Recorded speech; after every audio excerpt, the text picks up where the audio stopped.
ആറുമാനൂർ വടക്കനാട്ട് കൊട്ടാരം ശ്രീ ദുർഗാദേവി ക്ഷേത്രത്തിലെ പ്രതിഷ്ഠാദിന മഹോത്സവം നടന്നു.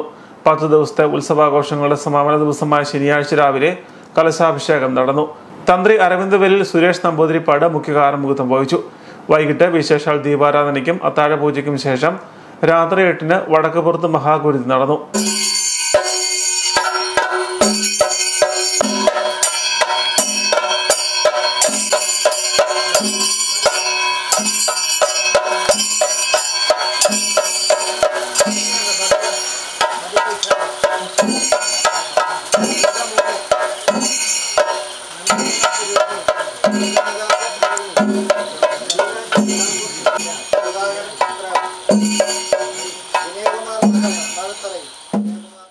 ക്ഷേത്രത്തിൽ ഭഗവതി പ്രീതിക്കായി പ്രതിഷ്ഠാ ദിനങ്ങളിലാണ് വടക്കുപുറത്ത് മഹാഗുരുതി നടക്കുന്നത്.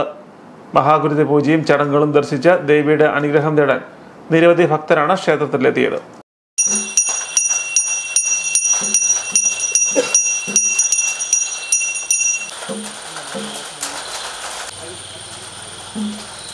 Ayo.